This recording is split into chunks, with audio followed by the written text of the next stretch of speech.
सबसे अच्छा चीज ये लगता है कि इसमें कोई शॉर्ट ट्रिक है ही नहीं। कोई नहीं बोल सकता कि मैंने बहुत कम पढ़ाई की ना, मैंने सीरियस नहीं पढ़ाई किया, मैं क्वालिफाई कर गया, तुक्का मार के कर दिया। सबसे बड़ी चीज है कि 16 लाख बच्चे में से जो भी क्वालिफाई करेगा बच्चा वो प्योर ही होगा। तो कोई शॉर्ट ट्रिक नहीं, ये याद रखना हमेशा कि कोई शॉर्ट ट्रिक इस एग्जाम का है नहीं। तुम लाख सोच लो कि यहां से ऐसे कर ले, ये ऐसे कर ले, तो शॉर्ट ट्रिक तुम कभी भी इस एग्जाम में नहीं लगा सकते हो। तुम्हें कांस्टेंट रहना पड़ेगा, कांस्टेंट बच्चा जो मेन तरीका है पढ़ाई का वो पूरा करना पड़ेगा। ठीक है, अब देखो मैं बार बार बोल रहा हूं कि तुम्हारा सिलेबस कितना भी रिड्यूस हो जाए, आपका बच्चा मॉलिक्यूलर बेसिस ऑफ इनहेरिटेंस से, मॉलिक्यूलर बेसिस ऑफ इनहेरिटेंस जो चैप्टर है वो हमेशा इंपॉर्टेंट रहेगा। वो नीट हो या बोर्ड हो, इससे बच्चा नीट में 5 से 6 क्वेश्चन आएंगे ही आएंगे। जेनेटिक्स से बच्चा क्वेश्चन आएगा ही आएगा। ठीक है, तो मॉलिक्यूलर में मैंने नोट किया है, तुम लोगों का नहीं सभी का, अभी तक का जितना मेरा एक्सपीरियंस है, लास्ट में जो बच्चा टॉपिक गिवन है, पैराग्राफ गिवन है, डीएनए पॉलीमॉर्फिज्म, जब पॉइंट 1 हो जाएगा तो उसे एलील कह देंगे ना। ये बेटा थोड़ा डिफिकल्ट लगता है, ये पार्ट डिफिकल्ट लगता है, आप पढ़ते कुछ समझ में नहीं आता, कुछ समझ में नहीं आता। एनसीईआरटी ऐसा लिखा है कि वो चाहता है कि समझो ना, आप उस चीज को ना समझो तो बेटर है। तो एनसीईआरटी के उसी पैराग्राफ को हम लोग सीखने की कोशिश करेंगे। कुछ बच्चे को डीएनए फिंगर में प्रिंटिंग में प्रॉब्लम था तो उसको भी सीखने की कोशिश करेंगे। ऐसे मैंने पढ़ा रखा है डिटेल से, तो मैंने करा दिया फिंगर प्रिंटिंग वाला पार्ट। ठीक है, चलिए एनसीईआरटी में कुछ वर्ड्स को सीखे जो आप पढ़ते तो हो, पैराग्राफ में समझ में नहीं आता। कोशिश करते हैं, चलिए देखते हैं, कोशिश करते हैं। चलिए देखिए ध्यान से, जो वर्ड्स है उस पर फोकस कीजिएगा। दो इंसान है बच्चा, ये ए है और ये बच्चा बी है।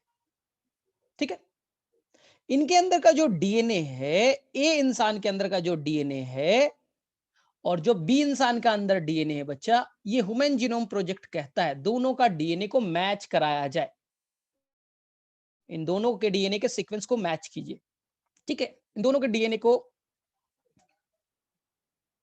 अंदर में डीएनए किससे बना है? Base pair, nucleotide base pair से बना है। तो ह्यूमन जीनोम प्रोजेक्ट में बच्चा एक कॉन्सेप्ट था, उन्होंने बोला था कि दो इंसान का जो डीएनए है वो बच्चा लगभग 99.9% मैच करता है। एनसीईआरटी में ये दिया था 99.9% बच्चा मैच करता है। इसका मतलब है कि आपके अंदर में 0.1% का मिसमैच है। इसका मतलब है 0.1% का मिसमैच है। तो किसी भी मैथ्स वाले बच्चे को आप बोलोगे कि किसी भी एक इंसान का डीएनए दूसरे इंसान से, तुम्हारा बेटा बराक ओबामा से मैच करा दूं तो 99.9% मैच हो जाएगा। तो मैथ्स वाला बोलेगा ठीक है, यानी इसको इग्नोर करो, 0.1% को इग्नोर करके आगे बढ़ो। 0.1% का क्या वैल्यू है? लेकिन बेटा 0.1% का क्या वैल्यू है, थोड़ा सा बियॉन्ड सोचिए, थोड़ा अपने ब्रेन पे जोर लगाइए। 0.1% का क्या वैल्यू है? एक इंसान के अंदर में सोचिए, आपके अंदर में 3.3 इंटू 10⁻⁹ बेस पेयर है। सोचिए हैप्लॉइड स्टेज में 3 इंटू 10⁻⁹ बेस पेयर है और 0.1% का डिफरेंस है। इसका मतलब है कि लगभग बच्चा 3.3 इंटू लगभग कितना, 10⁻⁶, आई थिंक 6 बेस पेयर का डिफरेंस होता है। मेरे डीएनए में, आपके डीएनए में इतने बेस पेयर का अभी भी डिफरेंस मौजूद है। ये क्या छोटा डाटा आपको दिख रहा है? क्या बेटा मैं इग्नोर कर दूं? क्या ये जो दे रखा है इतने बेस पेयर, लाखों बेस पेयर दे रखे, मैं क्या इसे इग्नोर कर दूं? क्या बेटा ये इग्नोर करने लायक है? तुम्हें लगा बेटा 0.1% इग्नोर करके आगे बढ़ जाते? एक इंसान का डीएनए दूसरे इंसान के डीएनए से 0.1% में डिफर करता है तो हम इसे इग्नोर करते आगे बढ़ते। लेकिन सोचिए 0.1% बेटा इतना, ये तो इकोलाई के अंदर में इतने टोटल डीएनए होते हैं। इक्वलाई में 10 पे पावर 6 बेस पेयर होता है ना बैक्टीरिया के अंदर में। समझो बच्चा, इतना डीएनए का डिफरेंस ए इंसान और बी इंसान के बीच में है। हर इंसान का, हर इंसान का बच्चा दूसरे इंसान से इतने बेस पेयर का डिफरेंस है, यानी ए इंसान का डीएनए अलग है, बी का अलग है बच्चा। इसी का फायदा फिंगरप्रिंटिंग में उठाते हैं।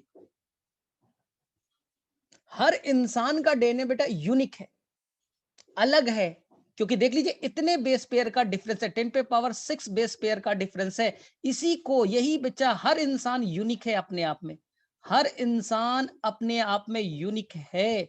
इसी यूनिकनेस का फायदा उठा करके फिंगर प्रिंटिंग बनाया गया। बोले ठीक है। अब सेकेंड लाइन को सीखिए, अब सेकेंड लाइन को सीखिएगा, ठीक है। अब देखिए सेकेंड लाइन एनसीईआरटी का, ठीक है। हमारे डीएनए का देख लीजिए, ध्यान से सुनिएगा। ये आपका डीएनए, सपोज ये आपका मैंने डीएनए बना दी। डीएनए डबल स्टैंड है, सभी को आता है कि डीएनए डबल स्टैंड ही होते हैं। मैंने डबल स्टैंड डीएनए बना दिया, ठीक। एनसीईआरटी में बच्चा ह्यूमन जीनोम प्रोजेक्ट में एक लाइन है कि आपके डीएनए का केवल 2% से कम पार्ट बच्चा काम करता है, वो जीन वाला पार्ट है। केवल 2% से लेस देन 2% जो पार्ट है वो काम करता है, यानी जीन है। काम करना, फंक्शनल करना जीन है। बोले मतलब वो आरएनए बना सकता है, वो बच्चा प्रोटीन बना सकता है, एंजाइम बना सकता है, केवल बेटा लेस देन 2%, केवल 2% है। यानी कि 98% से ज्यादा, 98% से ज्यादा पार्ट आपका नॉन फंक्शनल है, नॉन कोडिंग पार्ट है। एनसीईआरटी का वर्ड है नॉन कोडिंग पार्ट है, नॉन फंक्शनल पार्ट है। नॉन फंक्शनल पार्ट देख लीजिए, देख लीजिए, नॉन फंक्शनल पार्ट। तो ये जो आपका येलो वाला पार्ट है बेटा, इसी को मैं कहता हूं कोडिंग पार्ट है, फंक्शनल पार्ट है। और ये जो व्हाइट वाला है, ये नॉन कोडिंग पार्ट है, नॉन फंक्शनल पार्ट है। इसलिए अगर आपके डीएनए में म्यूटेशन होता है, आपके डीएनए में बेटा म्यूटेशन होता है, तो ज्यादा चांसेस है नॉन कोडिंग पार्ट पे होगा, नॉन फंक्शनल पार्ट पे होगा, जो आपको पता भी नहीं चलेगा, जो आपको पता भी नहीं चलेगा। 98% से ज्यादा पार्ट तो नॉन फंक्शनल है, वो आपको पता भी नहीं चलेगा।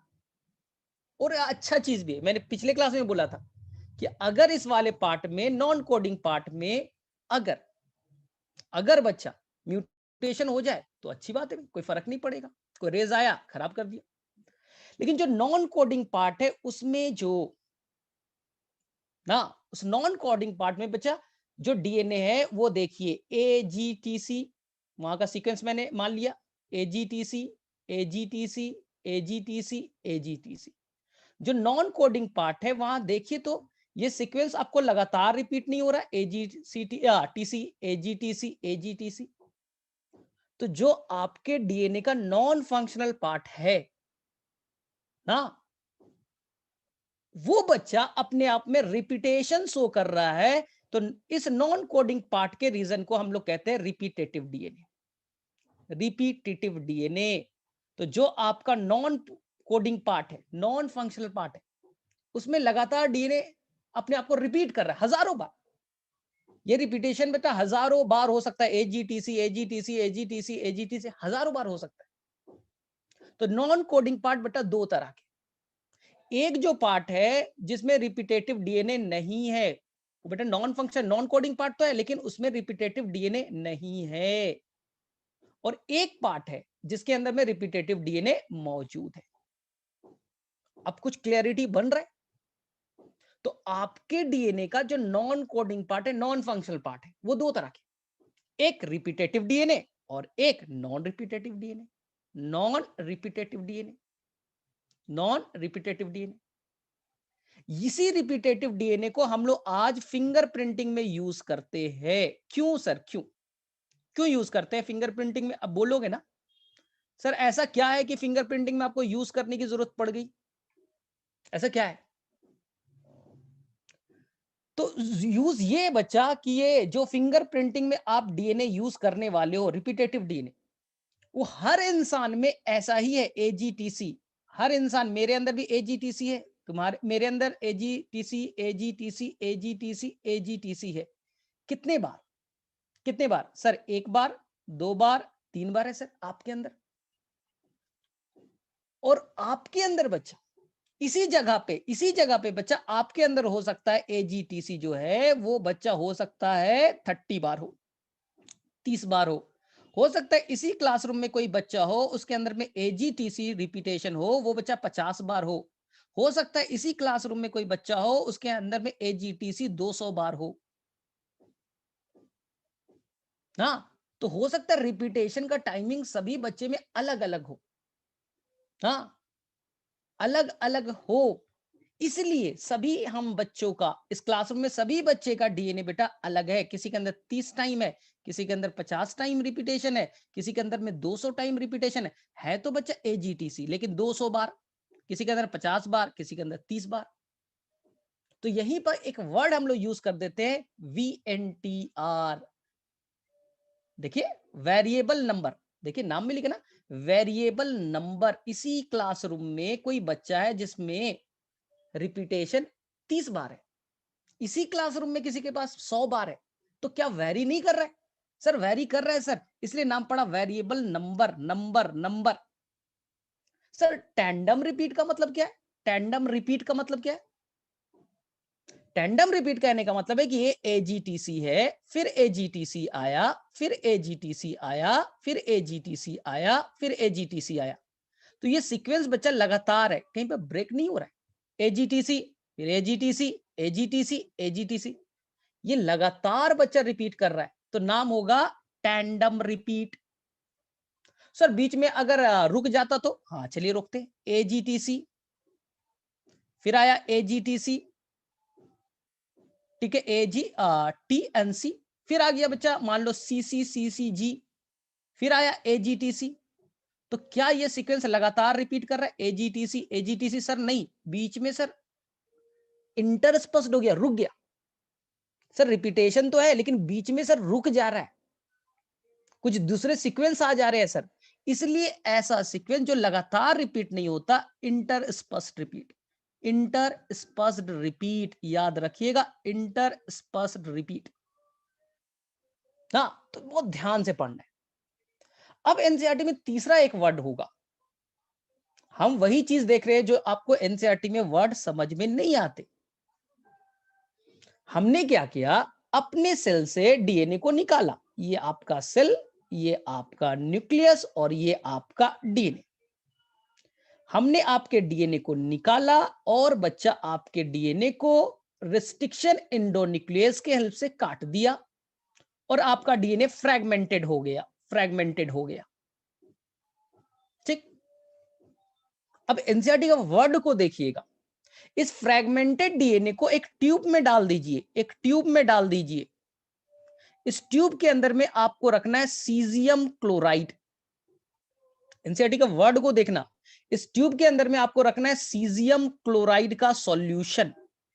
वो भी बच्चा नीचे की तरफ, ऊपर से नीचे आइएगा तो सीजियम क्लोराइड का डेंसिटी बढ़ना चाहिए, यानी ऊपर में सीजियम क्लोराइड की डेंसिटी कम होगी और नीचे में सीजियम क्लोराइड की डेंसिटी ज्यादा होगी।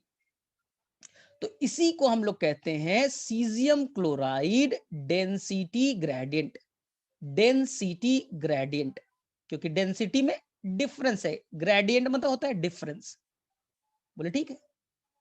और जो भी आपका डीएनए मैंने काटा, जो भी मैंने आपका डीएनए बेटा रिस्ट्रिक्शन एंजाइम से काटा है, इस डीएनए को मैंने इस ट्यूब में डाल दिया, ट्यूब में डाल दिया और बहुत तेजी से मैं घुमा रहा हूं, बहुत तेजी से घुमा रहा हूं। तो आपको यहां पास बच्चा एक बैंड बनते हुए दिखेगा, बैंड बनते हुए दिखेगा, यानी मैक्सिमम डीएनए बच्चा नीचे में आके बैठ जाएंगे, मैक्सिमम डीएनए आपके नीचे में आके बैठ जाएंगे। मैक्सिमम जो डीएनए आपका नीचे में आके एक्यूमुलेट हो जाएगा और कुछ डीएनए आपके सरफेस पे दिखेंगे, मतलब ऊपर की तरफ दिखेंगे, ऊपर की तरफ दिखेंगे, ऊपर की तरफ दिखेंगे। लेकिन मैक्सिमम कहां है? सर मैक्सिमम तो नीचे में। मैक्सिमम सर नीचे में। अब देखिए, अब इसके ऊपर में आप डालिएगा यूवी रेस। क्या डालना है बच्चा? UV rays, ultraviolet rays DNA को एब्जॉर्ब करता है। अल्ट्रावायलेट रेस डालते हैं ना तो डीएनए उसको पकड़ लेता है, यूवी रेस को पकड़ने की ताकत रखता है अल्ट्रावायलेट रेस, यूवी रे को पकड़ लेगा। अब हम लोग क्या करेंगे, एक मशीन से एक ग्राफ बनाएंगे, ये एक ग्राफ बनाएंगे। एनसीईआरटी में ग्राफ वर्ड यूज किया है, ध्यान से सुनिएगा। तो जहां पर डीएनए बच्चा ज्यादा अमाउंट में, येलो वाला डीएनए जहां पर ज्यादा अमाउंट में, तो यूवी रेस को ज्यादा पकड़ेगा, यूवी रेस को ज्यादा पकड़ेगा, तो यहां पर पिक बेटा बड़ा आएगा, पिक बड़ा आएगा। जहां पर डीएनए ज्यादा अमाउंट में है तो यूवी रेस को ज्यादा पकड़ेगा, यूवी रेस ज्यादा पकड़ा तो ये जो इस मशीन में जो ग्राफ बनेगा वो बड़ा बनेगा, ठीक है। और जिस डीएनए का अमाउंट कम है, यूवी रेस डाला तो कम यूवी रेस को पकड़ेगा, तो इस पे बेटा जो पिक बनेगा वो छोटा बनेगा, ये पिक छोटा बनेगा। तो आपको दो पिक दिख गए, एक बड़ा पिक दिख रहा है, एक छोटा पिक दिख रहा है। ये जो छोटा वाला पिक है, जो ब्लू वाला है, वहां पर डीएनए कम है तो पिक छोटा बना। हाँ, इसी को हम लोग कहते हैं बच्चा ब्रॉड बैंड और नैरो बैंड करके एनसीईआरटी वर्ड यूज करेगा। एक बड़ा पिक बना, एक छोटा पिक बना। जो छोटा पिक है, हाँ, जो छोटा पिक है वो क्या हुआ था, मेन डीएनए से अपने आप को ऊपर कर लिया था, अलग हो गया था। इसलिए ये मेन डीएनए से अपने आप को ऊपर कर लिया, अलग कर लिया, इसलिए इसे आप सैटेलाइट डीएनए भी कहते हो, इसे आप सैटेलाइट डीएनए भी कहते हो, क्योंकि मेन डीएनए से ये अलग हो चुका है। सैटेलाइट क्या होता है? अर्थ का सैटेलाइट है मून, क्योंकि मेन अर्थ है, उसके चारों तरफ से सैटेलाइट घूम रहा है छोटा सा। तो मेन डीएनए के अलावा एक और डीएनए है जो ऊपर में तैर रहा है, उसे मैंने क्या कहा, सैटेलाइट डीएनए। जो पिक कैसा बनेगा, छोटा पिक बनेगा, इसका बेटा बड़ा पिक बनेगा। एनसीईआरटी में देखना बेटा पिक वर्ड यूज किया गया है। तो इस छोटे वाले पिक को ही मैंने क्या कहा, सैटेलाइट। सर सैटेलाइट में क्या है? सैटेलाइट में आपको रिपीटेटिव डीएनए मिलेगी, आपको रिपीटेटिव डीएनए मिलेगा। सर बड़े वाले पिक में, बड़े वाले पिक में क्या होगा? तो बेटा बड़े वाले पिक में नॉन रिपीटेटिव डीएनए होंगे, नॉन रिपीटेटिव डीएनए होंगे, प्लस आपका कोडिंग पार्ट होगा, बोला था ना, कोडिंग पार्ट भी हो सकता है, जीन वाला पार्ट भी होगा, नॉन रिपीटेटिव पार्ट भी हो सकता है, ठीक है। तो सर रिपीटेटिव डीएनए जो सैटेलाइट है वो कितने तरह के, जो सैटेलाइट है सर वो कितने तरह के? तो एनसीईआरटी बोलेगा दो तरह का, एक माइक्रो एक मिनी। सैटेलाइट डीएनए दो तरह के, एक का होगा माइक्रो यानी सैटेलाइट में भी दो, एक छोटा और एक बड़ा। तो एक को कहेंगे मिनी सैटेलाइट और एक को कहेंगे हम लोग माइक्रो सैटेलाइट। अब देखिए ध्यान से, तो एनसीईआरटी ने और मैंने भी बच्चा आपको समझाने के लिए ऐसा ही एक फिगर बनाया था कि मान लीजिए ये आपका क्रोमोसोम है और क्रोमोसोम में ये बच्चा डीएनए, ये व्हाइट वाला क्या है, डीएनए, ठीक है। और ये रेड वाला बेटा जीन है, ये जीन है। पूरा व्हाइट वाला क्या है, नॉन कोडिंग पार्ट, कोई प्रोटीन नहीं बनाता, नॉन कोडिंग पार्ट। तो नॉन कोडिंग पार्ट में मैंने यहां पास ले लिया ये ब्लू वाला, यहां पर डीएनए लगातार रिपीट हो रहा है, रिपीटेटिव डीएनए, रिपीटेटिव डीएनए। तो मैंने यहां पर लिख दिया रिपीटेटिव डीएनए का मतलब क्या है, तो मैंने पहले समझा रिपीटेटिव डीएनए होता क्या है, रिपीटेटिव डीएनए होता क्या है। तो रिपीटेटिव डीएनए को मैंने, आपको याद कीजिए मैंने दो तरह का बताया था, अभी भी बताया था। एक रिपीटेटिव डीएनए जो लगातार अपने आप को रिपीट करेगा उसे कहेंगे टैंडम रिपीट, टैंडम रिपीट। जैसे अभी मैंने बोला एजीटीसी, फिर आया एजीटीसी, फिर आया एजीटीसी, फिर आया एजीटीसी। तो ये सीक्वेंस लगातार रिपीट कर रहा है, एजीटीसी एजीटीसी एजीटीसी एजीटीसी। हजारों बार हो सकता है बेटा, हजारों बार भी हो सकता है, ठीक है। तो सर लगातार हो रहा है तो टैंडम रिपीट। चलिए उधर देखते हैं, उधर भी रिपीटेटिव डीएनए है, लेकिन यहां पास क्या बोला, यहां पास भी एजीटीसी है, उसके बाद में कुछ और सीक्वेंस आ गए, CTAG कुछ भी आ गया, फिर से AGTC आया, फिर से कुछ और सीक्वेंस आ गए, फिर से AGTC आया। सर यहां भी तो रिपीटेटिव डीएनए एकदम है, मैंने कहा मना किया।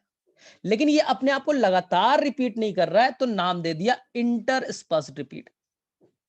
इंटरस्पर्स्ड रिपीट हो गया, बीच बीच में ब्लॉकेज है, दूसरा सीक्वेंस है, तो इंटरस्पेस्ड रिपीट। जो लगातार है टैंडम रिपीट। अब टैंडम रिपीट, जैसे यहां पर टैंडम रिपीट हमने देखा, तो सर एक रिपीटेशन में कितने बेस पेयर है? हमने समझने के लिए बच्चा एक ही स्टैंड बनाया। मैं चाहता तो 2 स्टैंड बनाता, टाइम ज्यादा लगता, तो मैंने जानबूझ के AGTC केवल बनाया कि आप समझ सको। एक ही स्टैंड बना, तो AGTC। तो देखो बार बार लगातार जो रिपीट हो रहा है उसको पहले फोकस करो। सर कौन सा सीक्वेंस लगातार रिपीट हो रहा है? तो बोले बहुत आसान सर, AGTC लगातार रिपीट हो रहा है। तो यही है बेसिक रिपीट। तो बेसिक रिपीट में कितने न्यूक्लियोटाइड बेस पेयर है? सोचिए। AGTC सर 4 बेस पेयर है, सर 4 बेस पेयर है। तो अगर एक बेसिक रिपीट में 60 बेस पेयर से ज्यादा होते, इसमें 4 ही है, अगर मान लेते 60 से ज्यादा होते, तो उसे हम लोग कहते लॉन्ग टैंडम रिपीट। उसे हम लोग कहते लॉन्ग टैंडम रिपीट। अगर एक रिपीटेशन में 60 बेस पेयर से ज्यादा होते, तो लॉन्ग टैंडम रिपीट। सर 4 से कम है, सर 4 से कम है, हाँ 4 से कम है सर, तो इसी को हम लोग कह देते हैं सैटेलाइट डीएनए। इसी को कह देते हैं हम लोग सैटेलाइट डीएनए, अगर उस रिपीटेशन में 60 बेस पेयर से कम हो। देख लो 4 है ना, यहां कितना है, एक रिपीटेशन में कितने हैं? सर 4 है, 60 से तो कम हुआ, सैटेलाइट डीएनए होगी।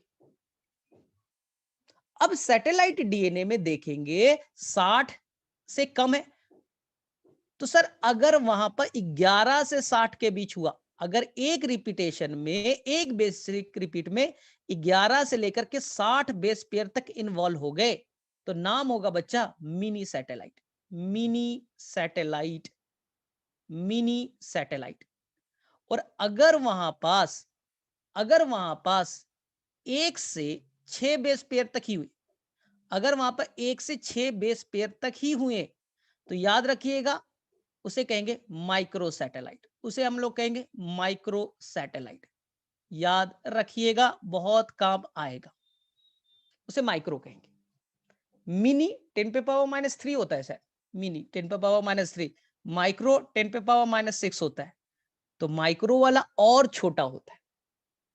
और सर 7 से 10 तक नहीं मिलता, नहीं मिलते, एनसीईआरटी में दिया है बच्चा। 10 तक नहीं मिलेगा तो केवल 1 से 6 याद रखिए, और यहां 11 से 60 को याद रखिए, बस खत्म। मिनी और माइक्रो। हम जो फिंगर प्रिंटिंग करेंगे, चाहते तो हम कोई भी यूज कर सकते थे, लेकिन हमारे लिए आसानी है बच्चा कि हम मिनी वाला यूज करें। इसी मिनी सैटेलाइट को साइंटिस्ट लोग फिंगर प्रिंटिंग में यूज करेगा, इसी को हम लोग फिंगर प्रिंटिंग में यूज करेंगे, याद रखिएगा। फिंगर प्रिंटिंग में इसी को यूज किया जाएगा। बोले ठीक है, इसी को यूज कर लेते। लेकिन अब जो बेसिक पॉइंट मैं बोल रहा हूं, उसको ध्यान से आप सीखिएगा ना, गड़बड़ नहीं कीजिएगा। अब देखिए ध्यान से, ये बच्चा आपकी कहानी सुना रहा, ये आपका क्रोमोसोम नंबर 1 है। तो क्रोमोसोम सर पेयर में होता है, हाँ ये फर्स्ट पेयर है, तो ये आपके मम्मी से आया है, मैटरनल, और ये है बच्चा पैटर्नल। ध्यान से सुनना, ध्यान से, इस पर गड़बड़ नहीं करना, ये क्वेश्चन है एनसीईआरटी में, ये पॉइंट गिवन है। तो जो आपके मम्मी से क्रोमोसोम आया है, मम्मी के साइड से जो क्रोमोसोम आया है, ध्यान से सुनिए और देखिए, ठीक है, और ये आपके पापा के साइड से आया, ये पापा के साइड से, वो मम्मी के साइड से। अब ध्यान से सुनना, मैंने मान लिया कि यहां पर AGTC एक बार हुआ, एक रिपीट, AGTC 2 रिपीट, AGTC 3 बार रिपीट हुआ, 3 बार रिपीट हुआ, तो जो आपका रिपीटेशन है कितने बार है सर? 3 बार है। दिख रहा है ना, AGTC AGTC AGTC सर 3 बार है। तो इसी को कह दीजिए आज से आपके अंदर में मम्मी के साइड से जो क्रोमोसोम आया है, VNTR का नंबर बेटा 3 है। VNTR का नंबर 3 है, क्योंकि जो बेसिक रिपीट है 3 बार रिपीट हुआ। ठीक है, अब ध्यान से मुझसे बताइए, आपके अंदर बेटा क्रोमोसोम नंबर 1 पेयर में, एक मम्मी से एक पापा से, क्या पापा के साइड से जो आपके पास DNA आया है, क्या उसके अंदर भी VNTR बेटा 3 ही होगा? हाँ में या ना में बोलिएगा। क्या जो पापा ने आपको क्रोमोसोम दिया है उसके अंदर जो DNA है उसके अंदर भी VNTR का नंबर 3 है? 3 से ज्यादा भी हो सकता है, क्या होगा? बोलिए बोलिए, फटाफट बोलिए, इसका आंसर बोलिए। हमें लगता है सर मेरे अंदर में जो क्रोमोसोम का पेयर है सर, दोनों में सेम जगह से लिया है सर, सेम सीक्वेंस होना चाहिए और VNTR का नंबर सेम होना चाहिए। अरे भाई ये पापा से आपने लिया है, तो पापा के अंदर में हो सकता है AGTC होगा 1 बार, AGTC होगा 2 बार, AGTC होगा 3 बार, AGTC होगा 4 बार, AGTC होगा 5 बार। आपके पापा का DNA अलग था, तो आपके अंदर में देख लीजिए एक बार एक बेसिक रिपीट VNTR एक और बेसिक रिपीट 2, 3, 4 और 5।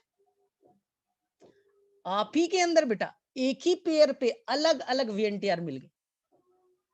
आप ही का क्रोमोसोम है, फर्स्ट पेयर है, तो आपको एक मम्मी से मिला VNTR 3 है, पापा से मिला बेटा VNTR 5 है। क्या आप ही के DNA में जो बेटा होमोलोगस पेयर है, क्या DNA में डिफरेंस नहीं मिला?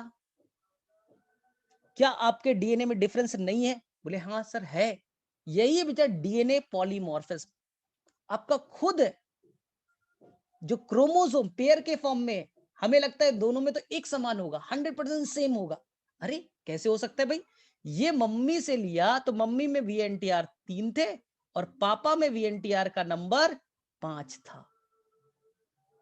यही तो DNA पॉलीमॉर्फिज्म है आपके बेटा, एक ही लोकस पे जो दो DNA, दोनों DNA डिफर है। हाँ, इसलिए आप NCERT देखिएगा। इसी फिगर को मैं थोड़ा सा रिलेट कर रहा हूं, अगर आपके पास NCERT बुक अवेलेबल है, क्योंकि आप समझते नहीं हो फिर रट्टा मारते हो। पेज नंबर 123 का फिगर मैंने ले लिया। ये फिगर मैंने NCERT का पेज नंबर 123 से उठाया। और देखिए बच्चा, अभी क्राइम A और B को छोड़ दीजिए, अपनी बात करो।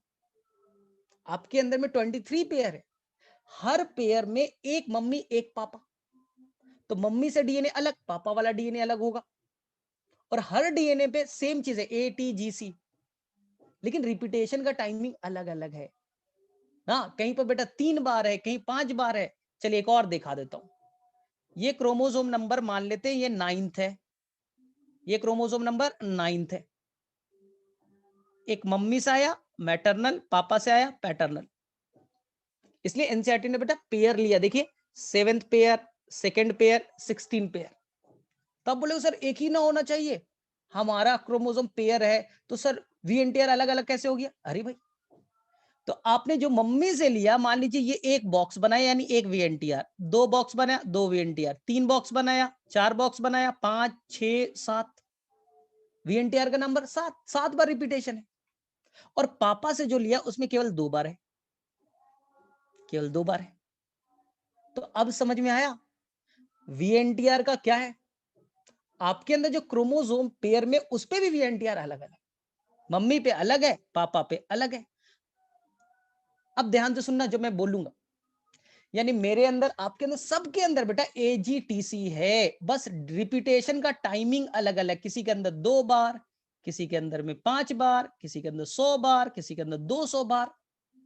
बोले सर इससे फायदा, फायदा देखिए, फायदा ये है कि जहां पर VNTR कंप्लीट होगा, देखो एनसीईआरटी का वर्ड है बच्चा, फ्लैंक करेगा, यानी उसके लेफ्ट साइड और राइट साइड, जहां VNTR कंप्लीट होगा उसके लेफ्ट और राइट, जहां भी VNTR कंप्लीट हुआ उसके लेफ्ट और राइट, यहां पर पाया जाएगा पैलिंड्रोमिक सीक्वेंस। जहां भी वीएनटीआर कंप्लीट हो गया, मान लो 20 बार था, तो उसके बाद में पैलिंड्रोमिक, उससे पहले पैलिंड्रोमिक। सर फायदा उससे, फायदा ये है कि यहां पास आसानी से रिस्ट्रिक्शन एंडोन्यूक्लियस यहां से कट मार देगा, यहां से कट मार देगा, कट मार देगा, जहां भी वीएनटीआर कंप्लीट हुआ कट। अब सोचिए, अब कट हो गया तो आपका जो डीएनए निकलेगा, तो देखिए ना यहाँ पर वीएनटीआर कितने हैं, 1 2 3 4 5 6 7, बड़ा डीएनए। और सर पापा से जो मेरा डीएनए चला उसमें 2 ही थे, तो वो डीएनए छोटा होगा, छोटा होगा। तो जब जेल इलेक्ट्रोफोरेसिस पे रन कीजिएगा तो ये छोटा वाला बच्चा, जब जेल इलेक्ट्रोफोरेसिस पे रन कीजिएगा तो ये छोटा वाला नीचे की तरफ एक्यूमुलेट हो जाएगा और बड़ा वाला ऊपर की तरफ बैठ जाएगा, क्योंकि 7 वीएनटीआर है, वीएनटीआर का नंबर 7 है, 7 बार रिपीटेशन है। तो ये बेटा एक पेयर की कहानी हुई। इसी तरह से हम सेकंड पेयर भी ले लेंगे, इसी तरह से हम 3 पेयर ले लेंगे, तो हमारा डीएनए जब जेल पे चलाइएगा तो अलग अलग ना, ये मान लीजिए आपका मैंने ले लिया 6 पेयर, उस पे 5 रिपीटेशन, और यहां पास थे मान लीजिए 3 रिपीटेशन, ये अलग। यानी अगर आपने 3 पेयर लिया यानी 6 डीएनए निकले, और हर डीएनए में रिपीटेशन अलग है। तो जब आप जेल पे चलाइएगा तो बेटा पूरा का पूरा आपका पैटर्न अलग अलग लेंथ का बनेगा, जो छोटा डीएनए नीचे की तरफ, बड़ा डीएनए ऊपर की तरफ। तो इसी चीज का हम लोग फायदा उठाने वाले हैं फिंगर प्रिंटिंग में। इसी को कहते हैं बेटा, डीएनए आपका जो फ्रैगमेंट है अलग अलग लेंथ का है, तो एक वर्ड बनाते हैं RFLP, restriction fragment length polymorphism. आपने जब रिस्ट्रिक्शन एंजाइम से काटा तो जो फ्रैगमेंट बने उसके अलग अलग लेंथ है, इसी को कहते हैं RFLP। ये हर इंसान का अलग हो, ये मेरा है बच्चे, ये मेरा है। अब तुम अपना चलाओगे इस वेल में, तुम्हारा अलग होगा। ये बच्चा क्राइम सीन से लिया, उसका अलग होगा। हर इंसान का RFLP अलग अलग होगा, सभी का अलग अलग होगा। तो जो क्राइम सीन से आपने डीएनए उठाया था, क्योंकि क्राइम सीन पे मैं गया था मारने के लिए, तो मेरा डीएनए वहां गिर गया होगा। तो मेरा डीएनए वहां जब पुलिस ने उठाया तो मेरा बेटा RFLP अलग बना क्राइम सीन से। अब सस्पेक्ट को लेते आया, सस्पेक्ट का बेटा अलग बना, सस्पेक्ट का अलग बना, अलग बना। तो जिसे भी आप सस्पेक्ट करते हो, आपको बेटा शक है कि उसने मारा होगा, तो क्राइम सीन वाला लीजिए डीएनए, रिस्ट्रिक्शन एंजाइम डालिए, अलग अलग फ्रैगमेंट्स में कन्वर्ट हो गए, RFLP अलग बन गया पूरे ये में। अब जिसपे भी सस्पेक्ट, जिसपे आपको शक है, सबका डीएनए लीजिए, हल अलग अलग वेल में, ए में डाल दीजिए, बी में डाल दीजिए, तो अलग अलग फ्रैगमेंट यानी अलग अलग RFLP बन चुका होगा। अब मैच करा दीजिए, तो देखिए क्या बेटा मेरा मैच कर रहा है, मैच कर रहा है, मैच कर रहा है। अगर मेरा मैच किया तो मैं, यानी कि मुझे पुलिस पकड़ेगी भाई, तू क्या कर रहा था वहां जब उस इंसान का मर्डर हुआ, तो वहां ब्लड गिरा हुआ था, तू क्यों गया था वहां, यानी पुलिस मुझे पकड़ेगी भाई। बी बोलेगा तुम्हारा तो मैच ही नहीं हुआ, ठीक है गलती से आपको लेते आया, बाय बाय अब जाइए, सॉरी आप बेटा गलती से इन्वेस्टिगेशन में आ गए, आपका कुछ भी मैच नहीं कर रहा है। तो इसी चीज को कैसे किया जाता है उसी को तो ध्यान से सीखना था। हाँ, तो बहुत ही आसान सा तरीका है। अब प्रोब्स कैसे बनाएंगे वो आ रहे, अभी स्टेप वाइज आ रहे हैं। प्रोब्स वाला अभी कहानी बताएंगे, प्रोब्स वाली कहानी अब समझ में आएगी। देखो अब हमने क्या किया, सिंपल, हमने सबसे पहले क्राइम सीन पे गए और वहां जो भी डीएनए गिरा हुआ था उसे मैंने कलेक्ट कर लिया। First go to the crime scene, वहां से जो भी सैंपल मिले उस सैंपल को कलेक्ट कर लीजिए, सैंपल को कलेक्ट कर लीजिए, ध्यान से सुनिएगा।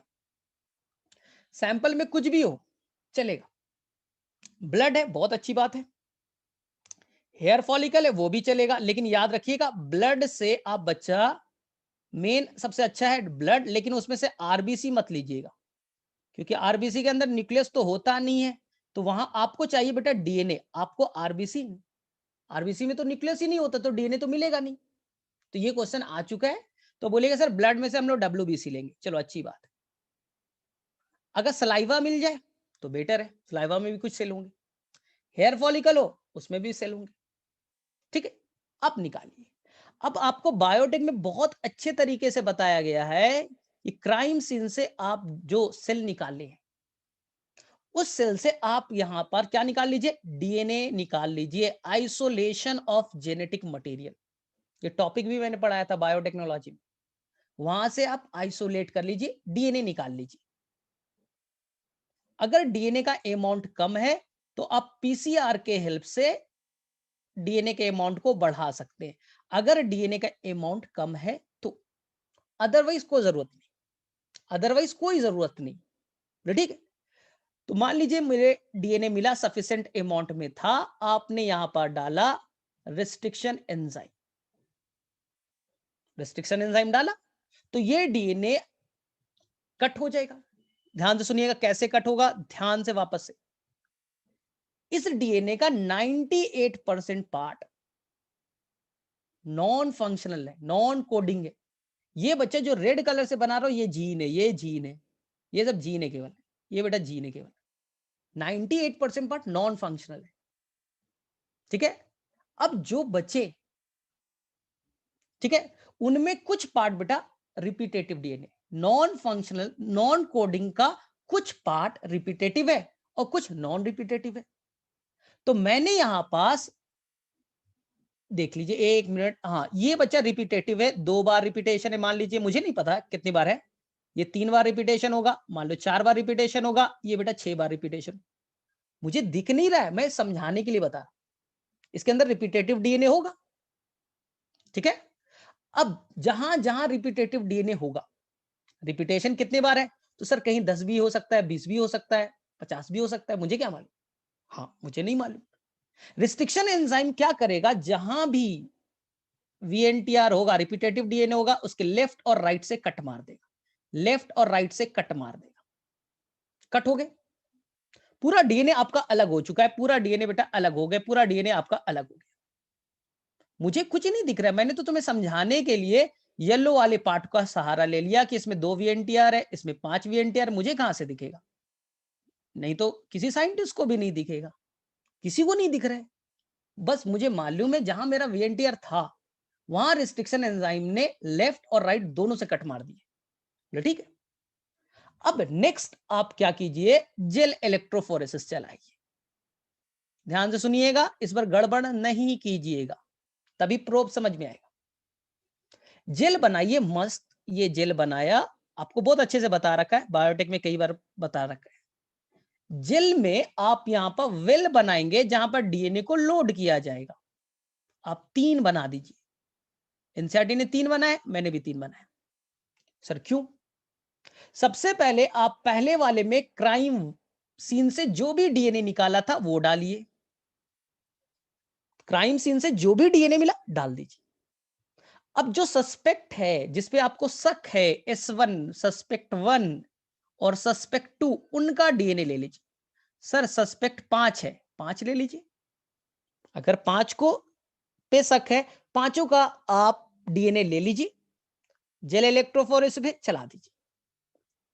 आपको थोड़ी देर के बाद में बेटा बैंड ऐसे दिखेगा, अगर थोड़ा लॉजिकल आप हो तो पूरा देखिए ऐसा दिखेगा। DNA double stand, double stand, double stand, double stand, DNA double stand होता है, सभी को मालूम है, डबल स्टैंडर्ड डीएनए बन गए, बन गए, बन गए। ढेर सारे डीएनए के फ्रैगमेंट बने, हजारों फ्रैगमेंट बनेंगे, हजारों फ्रैगमेंट्स बना, यहां भी, यहां भी, यहां भी, यहां भी। बोले सर 100% सेम दिख रहा है सर। सर जो डीएनए, जो बैंड क्राइम सीन वाले में दिख रहा है, वही सर मुझे S1 में दिख रहा है, और वही पैटर्न सर S2 में दिख रहा है, और वही दिख रहा है सर S1 में, एकदम दिखना चाहिए। सर तो फिर कैसे पता चलेगा, जो बैंड हमें दिख रहा है क्राइम वाले वेल में, क्राइम सीन से जो डीएनए निकाला था जिस वेल में डाला, वही सर S1 वाले में दिख रहा है, वही सर S2 में दिखेगा, एकदम दिखना चाहिए। क्योंकि मैंने पहले ही बोला है कि किसी का भी डीएनए 99%, 99.9% मैच करता है। देख लो मैच तो कर ही रहा है, मैच कर रहा है, ये तो एनसीईआरटी में लिखा है। अब डीएनए डालिए, डीएनए डालिए, तो आपको जो सस्पेक्ट 1 का जो बैंड दिखेगा, वो क्राइम सीन वाले से बैंड से हट मैच कर रहा है, क्योंकि 99.9% डीएनए तो मैच करता है, मैच करा दिया, इसलिए कंफ्यूजन होता है। सर अब कैसे पता चलेगा? हाँ अब बोलो, अब हमें क्या करना है कि डीएनए यहां पर सभी के सभी डीएनए डबल स्टैंडर्ड है, और यहां मुझे पता करना है कि कौन आपका वीएनटीआर है, कौन रिपीटेटिव डीएनए, अब मुझे पता करना है ना, मेन चैलेंज ये है। तो मैंने क्या किया, सभी डीएनए डबल स्टैंडर्ड है, तो हमने क्या किया, यहां पास सिंपल समझाने के लिए बता दे रहा हूं, एक बफर सॉल्यूशन लिया जिसके अंदर में NaOH डाल दिया, NaOH डाल दिया, बफर है, ठीक है, अल्कलाइन बफर है, ठीक है, अल्कलाइन सॉल्यूशन डालिए, सिंपल अल्कलाइन सॉल्यूशन डाल दीजिए, ये OH है, ये अल्कली है, NaOH। OH क्या करेगा, सोचिए, केमिस्ट्री पढ़ा है आपने, OH क्या करेगा, वो जाएगा डीएनए के डबल स्टैंड के पास और उनके बीच के हाइड्रोजन बॉन्ड को तोड़ देगा, सिंपल। OH क्या है, अल्कली, NaOH, क्या बना है, OH माइनस गया, हाइड्रोजन बॉन्ड को तोड़ देगा, तो सारे डीएनए जो है डबल स्टैंडर्ड से सिंगल स्टैंडर्ड में कन्वर्ट हो गए, इसी को कहते हैं डीनेचुरेशन। ये एनसीईआरटी में मिसिंग है, लेकिन बड़ा इंपॉर्टेंट है, डीनेचुरेशन कराना जरूरी है। तो सभी डीएनए अब सिंगल स्टैंड में कन्वर्ट हो चुके हैं, इस जेल के सारे। तो सर डीनेचुरेशन सर टेम्परेचर बढ़ा के भी तो कर सकते थे। हाँ भाई, ये क्वेश्चन आएगा कि डीनेचुरेशन तुम टेम्परेचर बढ़ा के भी तो कर सकते थे, क्यों नहीं किया? बोले कर देते सर, जैसे ही मैं टेम्परेचर ले जाता 70 डिग्री सेल्सियस के आसपास हाई टेम्परेचर पे, सारा जेल पिघल जाता, सारा जेल मेल्ट हो जाता, लिक्विफाई हो जाता, और सब जेली अगर लिक्विफाई हो जाता, सारे डीएनए एक दूसरे से मिक्सअप हो जाते, सारे डीएनए एक दूसरे से मिक्सअप हो जाते, फिर फायदा क्या था? इसलिए आपको डिनेचुरेशन टेम्परेचर बढ़ा के नहीं करना है, अगर टेम्परेचर को बढ़ा के किया तो जेल मेल्ट होगा, और मेल्ट होगा तो सभी मिक्स हो जाएंगे, सारे डीएनए एक दूसरे से मिक्स हो जाएंगे, फायदा क्या है? इसलिए आपको डीएनए को तोड़ना है तो आप हाइड्रोजन बॉन्ड को तोड़िए with the help of alkali, alkali डालिए, डीएनए टूट जाएगा, हो गया। अब टूटने के बाद क्या करना है, इसके ऊपर में हम प्रोब डालेंगे, इसके ऊपर में प्रोब डालने की कहानी। लेकिन प्रॉब्लम ये है कि आगे का कहानी देखो ना, डीएनए किसके ऊपर में, जेल के ऊपर में, और जेल बेटा फ्रेजाइल होता है, यानी कि ये तो पहले ही सेमी लिक्विड है, आगे की कहानी डिफिकल्ट है इस पे। डीएनए थोड़ा बेटा पोर वोर भी है, देखिए ना ये जेल है, डीएनए इधर उधर से भाग जाएगा, पोर है ना इसमें, आगे का काम करने के लिए मुझे सॉलिड सरफेस चाहिए। मैं चाहता तो यहां प्रोब डाल सकता था, लेकिन प्रॉब्लम ये है कि हम प्रोब डाल भी दे, लेकिन बच्चा यहां पास काम करना डिफिकल्ट है, मुझे सॉलिड सरफेस चाहिए, तो हम लोग इसके लिए ब्लॉटिंग करेंगे।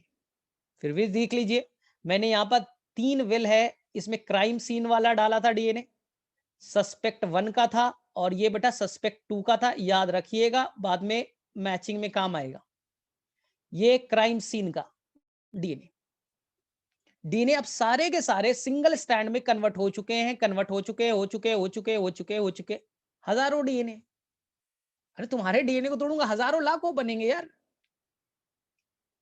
डीएनए सिंगल स्टैंडर्ड सब कुछ है। सर सभी के सभी डीएनए तो एक समान दिख रहे सर, एकदम एक्सप्लेन कर लोगे? अगर कोई टीचर भी पूछे सारा डीएनए तो एक तरह का बना दिया, बोले भाई साहब पढ़ ले, 99.9% डीएनए तो मैच करता है, तो दोनों का फ्रेगमेंट मैच नहीं करेगा? वो बोलेगा हाँ ठीक है, अच्छी बात है, आगे बढ़ो। अब आगे का काम प्रोब डालना है, यहां डाल सकते हो, लेकिन उसके लिए सॉलिड सरफेस चाहिए, और जेल में पोर है, डीएनए अभी भी इधर उधर भाग गया, तो इसलिए हमने कुछ नहीं किया, ये ब्लॉट, ये blot nitrocellulose membrane paper, nitrocellulose paper है, और ये आपका जेल है, दोनों को मिला दीजिए, मर्च ना। तो धीरे धीरे क्या होगा, सिंपल सी कहानी है कि ये आपका जेल था, जेल पे अब काम करना डिफिकल्ट है, हमें चाहिए इसके लिए प्योर सॉलिड सरफेस जहां काम करना आसान हो, तो हमने इसके ऊपर रख दिया नाइट्रोसेलुलोज पेपर, डाल दिया। ग्रीन वाला दिख रहा है ये? बोले हाँ सर। डीएनए पे निगेटिव चार्ज होता है? बोले हाँ मालूम है। तो जेल पे हम लोग डालेंगे, ये वाला जेल पे डालेंगे हम लोग, निगेटिव चार्ज है, तो इधर हम लोग रखेंगे कैथोड वाला पार्ट, और जो ब्लॉट है नाइट्रोसेल्युलोज मेम्ब्रेन, उस पे हम लोग देंगे पॉजिटिव चार्ज। इलेक्ट्रिक करंट दीजिए, तो धीरे धीरे डीएनए वहां से निकलेगा, डीएनए जेल को छोड़ेगा और ये पेपर पे आ जाएगा, जिसे आप कहते हो ब्लॉटिंग, ये आपके डीएनए सारे के सारे निकल करके नाइट्रोसेलुलोज मेम्ब्रेन पे आ गए, जिसे आप ब्लॉटिंग कहते हैं। लेकिन आपने डीएनए का किया, तो इसे सॉदर्न ब्लॉट कहेंगे। आपने किसका ट्रांसफर किया? बोले सर जेल से तो हमने डीएनए भेजा है सर, तो नाम सदर्न ब्लॉटिंग, क्योंकि सदर्न नाम के साइंटिस्ट ने किया था। लेकिन अगर आपको आरएनए का करना पड़ जाए, ऐसा ही करना पड़ जाए, तो बच्चा उसके रिस्पेक्ट में आप नदन कहोगे। तो अगर आपने डीएनए का किया तो आप सदन कहोगे, उस रिस्पेक्ट में आरएनए को आप नॉर्दर्न कहोगे, और प्रोटीन को आप वेस्टर्न कहोगे। और जोश में ईस्टर्न लिपिड को मत कह देना, कुछ बुक्स में लिख देंगे। हाँ, तो बस बोलना हमने क्या किया सर, हमने सदर्न ब्लॉट किया। यहां पर बेटा फिर से मैं बोल दूं, यहां पास आपका क्राइम सीन वाला डीएनए है लोडेड, यहां पर सस्पेक्ट 1 का है और ये सस्पेक्ट 2 का है। ठीक है सर, डीएनए मैच ही नहीं कर रहा है। अरे क्यों मैच करेगा? 99% देख लो, मैच करेगा, 99.9% तो मैच ही होता है। बोले हाँ सर, अब क्या करें? अब तुम्हें करना पड़ेगा हाइब्रिडाइजेशन, अब तुम्हें यहां ऐड करना पड़ेगा प्रोब, सर ये प्रोब क्या है? तो जो आपका, ध्यान से समझा देता हूं, आपके वीएनटीआर पे क्या सीक्वेंस था सर? एजीटीसी था सर। आपके वीएनटीआर में क्या था सर? वीएनटीआर में क्या था? एजीटीसी बहुत बार था। तो आप इसका जस्ट कॉम्प्लीमेंट्री बनाओ, ए का बना दो टी, जी का बनाओ सी, टी का बनाओ ए, और सी का बनाओ जी। बस बच्चा यही प्रोब है, ये नीला वाला प्रोब बन गया। मतलब प्रोब सर वीएनटीआर का कॉम्प्लीमेंट्री होता है? हाँ, जो आपका वीएनटीआर एजीटीसी, हाँ, वीएनटीआर में जो डीएनए के सीक्वेंस है उसका आपने कॉम्प्लीमेंट्री तैयार कर दिया, इसी का नाम प्रोब है। तो प्रोब सिंगल स्टैंडर्ड डीएनए होता है, और वो वीएनटीआर का कॉम्प्लीमेंट्री है। वीएनटीआर में जो सीक्वेंस है उसका कॉम्प्लीमेंट्री है। बस एक चीज और, इस प्रोब के अंदर में, जिसमें अब टी है, सी है, ए है, जी है, ये ना, बस इसके अंदर बेटा रेडियो एक्टिव सब्सटेंस डाल दीजिएगा। इसलिए प्रोब का definition, probe is radioactive labelled, हाँ, this is single standard DNA, radio labelled, complementary to VNTR sequence. जो आपका वीएनटीआर सीक्वेंस था, मान लिया यहाँ पर जी सी जी जी जी जी जी जी जी, तो बना लोगे लैब में? बोले सर कुछ नहीं करना है, इसका कॉम्प्लीमेंट्री बना देंगे और इसमें रेडियो एक्टिव सब्सटेंस डाल देंगे, प्रोब कहलाएगा। बस यही है probe, radio labelled, single standard DNA, complementary to VNTR sequence. हो गया। चलिए, बोले सर अब क्या करें? अरे भाई, थोड़ा मोटा दिमाग की जगह पतला दिमाग लगाओ, हो जाएगा। बोले सर पतला दिमाग, ये देखिए अब समझ में आना चाहिए, नहीं तो अभी मारूंगा मैं। देखो ये आपका ब्लॉट है, ठीक। इस ब्लॉट पे मैंने पहले ही बोल दिया बेटा क्राइम सीन वाला डीएनए है, इधर सस्पेक्ट 1 का है और ये बेटा सस्पेक्ट 2 का है।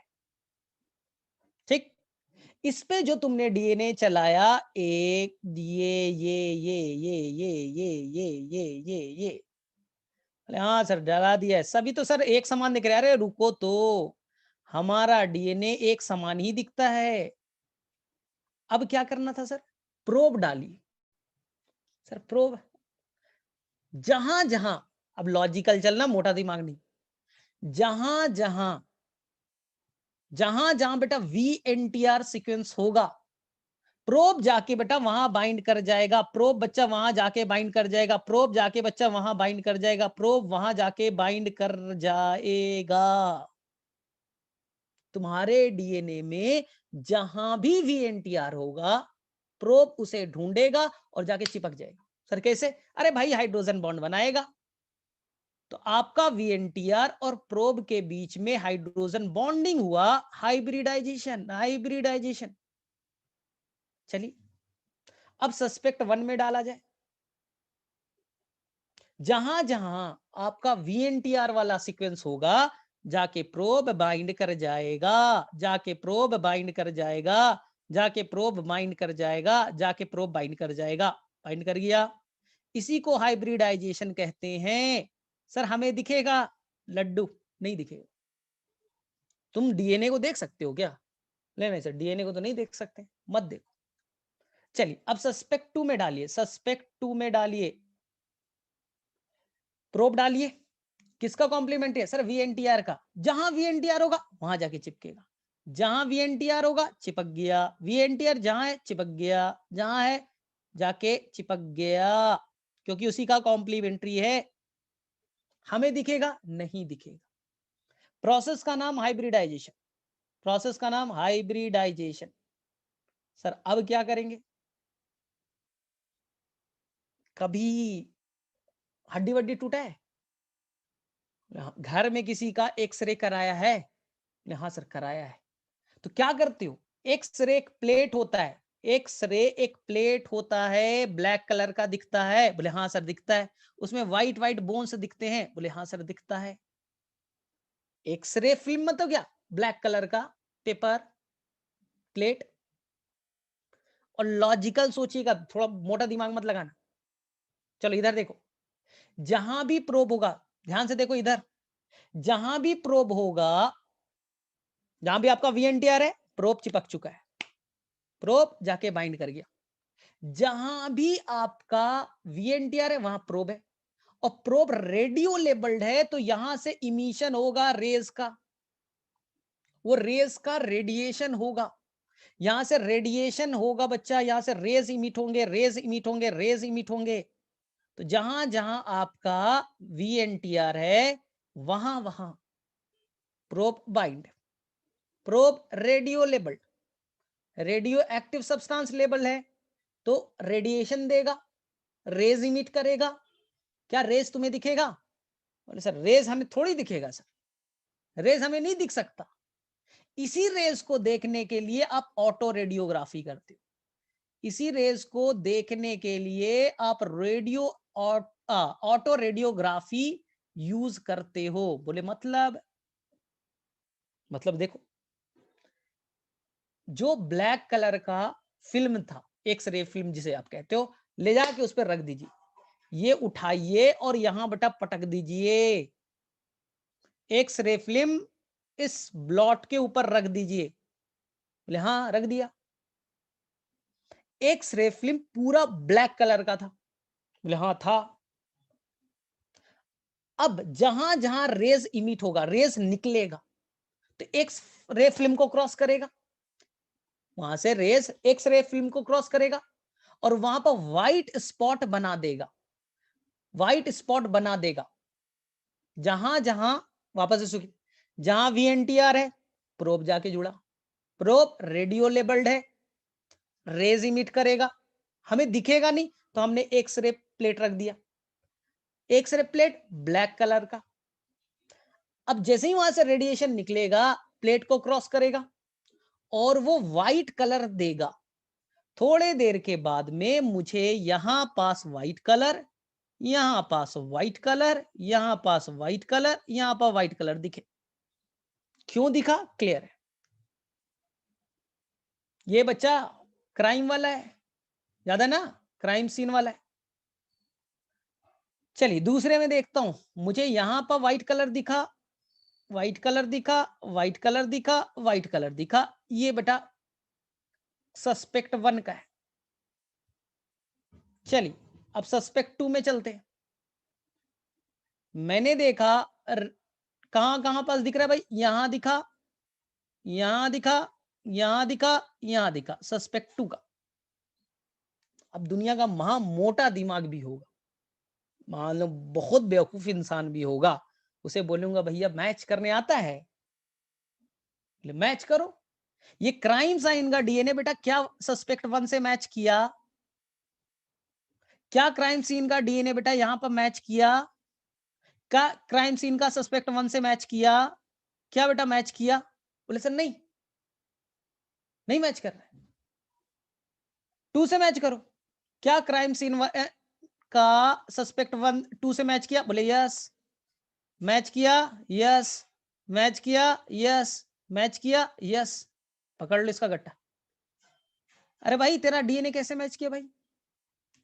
कैसे मैच किया? मैच कैसे करिए तुम्हारा डीएनए? क्राइम सीन से मैंने उठाया था वो ब्लड सैंपल, मैंने क्राइम सीन से वो ब्लड सैंपल को उठाया था, और तेरे डीएनए से क्यों मैच कर रहा है? तू कहां था वहां? कहां था?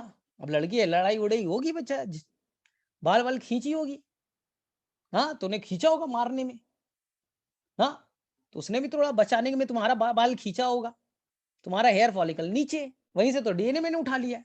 तो तुम्हारा बेटा क्यों मैच कर रहा है उसके साथ, कुछ बताओगे? क्यों मैच कर रहा है? सस्पेक्ट 1 को बोले भैया माफ कीजिएगा, आपका गलती से हमने आपको बुला लिया, सॉरी बाय बाय, जाइए पकड़ो इसको। मैच कराता है, मैच हुआ। अब बेटा आपके पास दूसरा कोई एविडेंस नहीं, दुनिया में कोई तरीका नहीं, दुनिया में कोई तरीका नहीं है कि अपने आप फिंगरप्रिंट को चेंज कर लो। अब डीएनए को वीएनटीआर को कैसे चेंज कर लोगे भाई? आप अपने वीएनटीआर को कैसे चेंज कर लो? सेकेंड क्वेश्चन, आपका जो वीएनटीआर, ये प्रोफाइलिंग हो गया बच्चे, ये आपका प्रोफाइलिंग है, यही यही था प्रोफाइलिंग आपका, ये डीएनए प्रोफाइलिंग हो गया। ये बॉडी के हर सेल में सेम होगा। बोले सर क्यों? अरे भाई जाइगोट से बने हो ना, जाइगोट से लीवर सेल बना है, ब्रेन सेल बना है, किडनी बना है, सब कुछ तो जाइगोट से बना है। तो सब सेल के अंदर सेम डीएनए होगा, सब सेल के अंदर सेम डीएनए होगा। तो बॉडी के हर सेल में आपका डीएनए प्रोफाइलिंग, फिंगरप्रिंट सेम होगा। कोई भी दुनिया का मेथड नहीं है कि तुम कोई सर्जरी करा लो और चेंज कर लो, ऐसा कोई तरीका। डीएनए कैसे चेंज कर लो? डीएनए क्या चेंज होने की बात है? तो कभी भी चेंज नहीं किया जा सकता, एक ये चीज है। हाँ तुम्हारा फिंगरप्रिंट एक ही इंसान से मैच करेगा दुनिया में। अगर तुम्हारा कोई होमोजाइगोटिक ट्विन होगा, होमोजाइगोटिक ट्विन होगा तो मैच कर जाएगा, क्योंकि सेम जाइगोट से तुम भी बने हो और तुम्हारा भाई भी बना, तो दोनों में सेम डीएनए अगर होगा तो मैच करेगा, अदरवाइज कभी भी मैच नहीं करेगा। इसलिए साइंटिस्ट लोग इसे क्राइम को सॉल्व करने का सबसे अच्छा तरीका मानते हैं, क्राइम को सॉल्व करने का सबसे अच्छा तरीका बनाते हैं। या कोई बच्चा चोरी हो गया, कोई बच्चा बेटा चोरी हो गया, मैंने कहानी बताया वो तुम्हें कि मान लीजिए एम्स में कोई बच्चा पैदा हुआ, तो एम्स में बेटा एक बच्चा थोड़ी पैदा होता है, ठीक है, बहुत सारे बच्चे पैदा होते हैं। बेड ए, बेड बी, बेड सी, नर्स एक साथ सारे बच्चे को लेगी कि बाहर में इंजेक्शन दिलवाना है, नहला करके वापस लेते आएंगे। जब वो ले करके गई, जब वापस आई तो कंफ्यूज्ड कि किसे ए को देना है, किसे बी को देना है, किसी को सी को देना है। अब कैसे करेंगे भाई, ये सॉल्व कैसे करेंगे? तो हम लोग बच्चे का, उस चाइल्ड का, ये बेटा चाइल्ड का हमने ले लिया फिंगरप्रिंट, डीएनए ले लिया और डीएनए का फिंगरप्रिंट बना दिया, डीएनए का फिंगरप्रिंट बना दिया, डीएनए का फिंगरप्रिंट बना दिया, डीएनए का फिंगरप्रिंट बना दिया, उस चाइल्ड का फिंगरप्रिंट बना दिया। दिस इज द चाइल्ड, इस चाइल्ड का फिंगरप्रिंट बना दिया। ठीक, अब कंफ्यूजन है कि वो किससे मैच कर रहा है, किस माँ से मैच कर रहा है। बोले हाँ भाई, किस माँ से मैच कर रहा है, कैसे पता चलेगा? ध्यान से सुनिएगा जो मैं बोलूंगा। सबसे पहले उसके फादर को भी बुला लो भाई। फादर, ठीक है, इस बच्चे का 50% बेटा डीएनए फादर से तो मैच करेगा। ये बच्चा डीएनए कहां से लाया? बोले सर मम्मी से और पापा से। मम्मी से 50%, पापा से 50%, 50-50% आए होंगे। तो इस बच्चे में मान लो कि 1 2 3 4 5 6 7 8 कर देता हूं, 8 डीएनए, 8 वीएनटीआर है मान लीजिए। तो 50% तो पापा से तो मैच करेगा। इसलिए बेटा तुम अपना फिंगरप्रिंट मैच कराओगे ना, तो आपके मम्मी से 100% मैच नहीं करेगा, ये भी याद रखना। आपको मम्मी ने 50% ही डीएनए दिया है, 50% ही उनसे मैच करेगा, 50% पापा से करेगा। तो मैंने फादर का लिया भाई, चल रहे भाई फादर।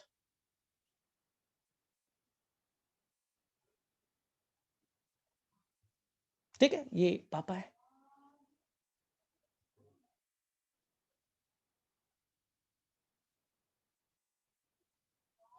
ठीक है, अब पता करना है कि आखिर जो वहां पास किस बेड पे देना है। 2 मॉम है, मदर 1 और मदर 2, मदर 2। इन दोनों माँ का भी फिंगरप्रिंट आप ले लो, दोनों माँ का भी फिंगरप्रिंट ले लो। ठीक है, माँ का फिंगरप्रिंट बनाया,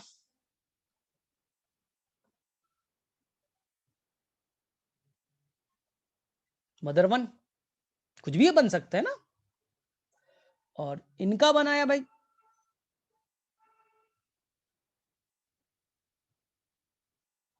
ठीक है। अब क्या करना है, बच्चे को लेना है भाई। ठीक है भाई, 2 मदर में है कि किस मदर को देना चाहिए वो बच्चा गुम हो गया है, लाया, 2 माँ लड़ने लगी, नहीं मेरा बच्चा है। तो आपको करना क्या है, आपको ये मालूम है कि मदर से बेटा केवल 50% मैच करेगा, 100 मत मैच करा देना, नहीं मैच करेगा। जैसे तुम लोग थोड़ा मोटा दिमाग लगा दिए तो बोलेगा है उसी का बच्चा है तो उसी मदर से नहीं मैच करेगा 100%। तो ये बेटा मोटा दिमाग।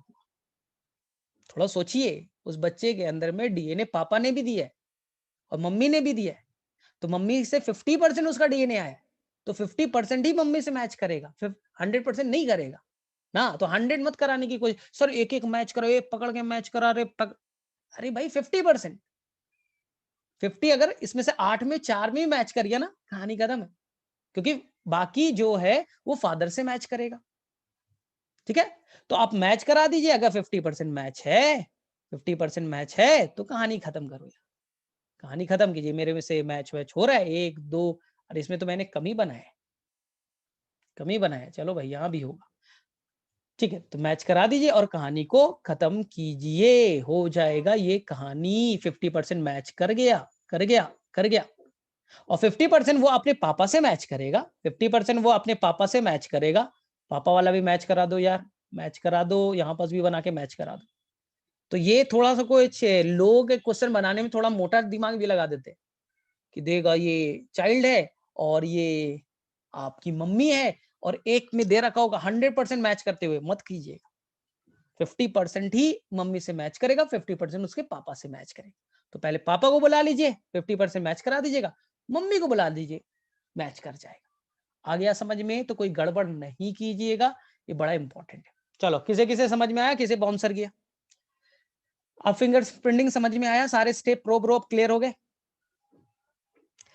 अब 2 रियल ब्रदर क्या होता है पहले बताओ, 2 रियल ब्रदर क्या होते? अगर तुम्हारा भाई है, 3 भाई है, तो या तो होमोजाइगोटिक होगा या तो नॉन होमोजाइगोटिक होगा। तो रियल का मतलब क्या, होमोजाइगोटिक बोलना चाहते हो, नॉन होमोजाइगोटिक? पहले ये क्लियर कर।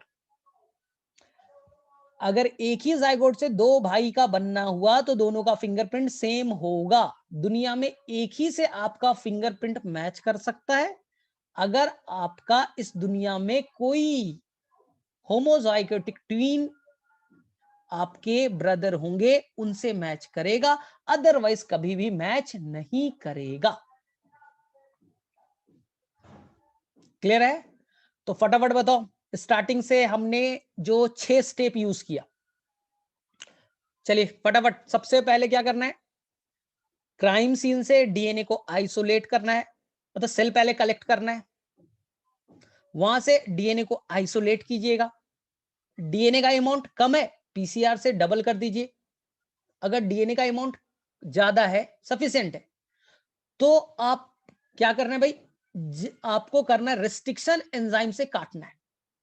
तो रिस्ट्रिक्शन एंजाइम क्या करेगा, जहां भी आपका वीएनटीआर है, मान ले हमने 6 वीएनटीआर कलेक्ट किया, हमें 6 वीएनटीआर पे काम करना है, तो जहां भी आपका वीएनटीआर है उसके लेफ्ट और राइट से कट कर देगा, लेफ्ट और राइट से कट कर देगा। तो आपका मेन डीएनए अलग, वीएनटीआर भी अलग। अब आप जेल पे चला दीजिए। तो क्राइम सीन से जो डीएनए लिया था उसे जेल पे चलाइए। जो सस्पेक्ट 1 है उनका डीएनए चलाइए, सस्पेक्ट 2 है उनका डीएनए चलाइए। अब हम लोग जेल इलेक्ट्रोफोरेसिस पे क्या होगा, आपके सारे डीएनए जो हजारों फ्रैगमेंट्स में टूट चुके थे वो क्या हो जाएंगे, इस जेल पे बैंड के फॉर्म में आ जाएंगे। लेकिन ये 100% लगभग बेटा मैच करेगा, सबका एक दूसरे से मैच करेगा, क्योंकि जो डीएनए मेरे अंदर है वही बच्चा सस्पेक्ट 2 में है, वही बच्चा क्राइम सीन में है। मतलब मैचिंग होता है, 99.9% तो मैच करते हैं, तो डीएनए सारे मैच करेंगे। तो यहां से आप आंसर नहीं निकाल सकते, इसलिए आप इस जेल को, जो डीएनए है डबल स्टैंडर्ड है, तो उस पे आप डालिएगा अल्कलाइन सॉल्यूशन। एल्कली होगा, एल्कली हाइड्रोजन बॉन्ड को तोड़ देगा, तो जो डबल स्टैंडर्ड डीएनए है वो सिंगल स्टैंडर्ड में कन्वर्ट हो जाएंगे। तो जो भी डबल स्टैंडर्ड डीएनए थे they convert into the single standard form. अब क्या करेंगे, अब आपको करना है, जेल पे काम करना मुश्किल है, क्योंकि प्रोब अगर डालेंगे तो प्रोब कहां इंटर करेगा भाई, प्रोब कहां जाएगा, कोई सॉलिड सरफेस चाहिए जहां पर प्रोब को आसानी से आप डाल सको। इसलिए आप डीएनए को नायलॉन पेपर पे ट्रांसफर करेंगे, जिसे सॉदर्न ब्लॉट कहेंगे। इस ब्लॉट पे जो भी डीएनए होगा वो सिंगल स्टैंडर्ड फॉर्म में होगा, ठीक है। अब प्रोब क्या है, तो पहला लाइन याद रखना है, वो सिंगल स्टैंडर्ड डीएनए होगा। The first line is the they should be single standard complementary to VNTR, वो वीएनटीआर का जस्ट कॉम्प्लीमेंट्री होगा। और तीसरा वो रेडियो लेबल्ड होगा, थर्ड वो रेडियो लेबल्ड होगा। अब आप डाल के छोड़ दीजिए, अब आप डाल करके छोड़ दीजिए, डाल करके छोड़ दीजिए। तो जहां जहां वीएनटीआर होगा, जहां जहां वीएनटीआर होगा, सुभागी मैं आंसर दे रहा हूं क्रॉसिंग ओवर का तुम्हारा आंसर, जहां जहां वीएनटीआर होगा वहां पहचानेगा और वहां जाके प्रोब बाइंड कर जाएगा। तो आपके 6 जगह वीएनटीआर थे, 6 जगह जाके प्रोब बाइंड कर गया, आपको दिखेगा नहीं। तो आपने क्राइम सीन वाले डीएनए को, सस्पेक्ट 1 के डीएनए को, सस्पेक्ट 2 के डीएनए, सब में प्रोब डाल के छोड़ दिया, लेकिन हमें दिखेगा, इसलिए हमने एक एक्स-रे फिल्म लिया, यानी प्लेट लिया और डाल करके ऊपर में छोड़ दिया। जहां भी वीएनटीआर होगा उससे प्रोब जुड़ चुका होगा, और प्रोब रेडियो लेबल्ड होगा तो वो रेज इमिट करेगा, रेडिएशन देगा। और इस रेडिएशन को एक्स-रे प्लेट पे, एक्स-रे फिल्म पे डिटेक्ट करना है। जहां जहां से रेज गुजर देगा तो वहां पर व्हाइट स्पॉट बना देगा, क्योंकि एक्स-रे फिल्म पूरा ब्लैक था, रेज निकला तो व्हाइट में कन्वर्ट हो जाएगा। एक्स-रे फिल्म पे हम लोग स्पॉट्स को देख ले, this is called auto radiography. फिर हम लोग मैच कराने स्टार्ट कर दे, जिनसे मैच कर जाएगा तो वो बच्चा आपका क्या होगा, सस्पेक्ट को अब पकड़ लो, एक्यूज में कन्वर्ट कर लीजिए, ठीक है। हाँ शुभांगी सर, इसमें क्रॉसिंग ओवर से कोई फर्क नहीं पड़ता, क्रॉसिंग ओवर केवल मियोसिस में होता है, और मियोसिस केवल गैमेट बनाने के दौरान तुम्हारी ओवरी में होगा, तुम्हारे ओवरी में केवल होता है क्रॉसिंग ओवर।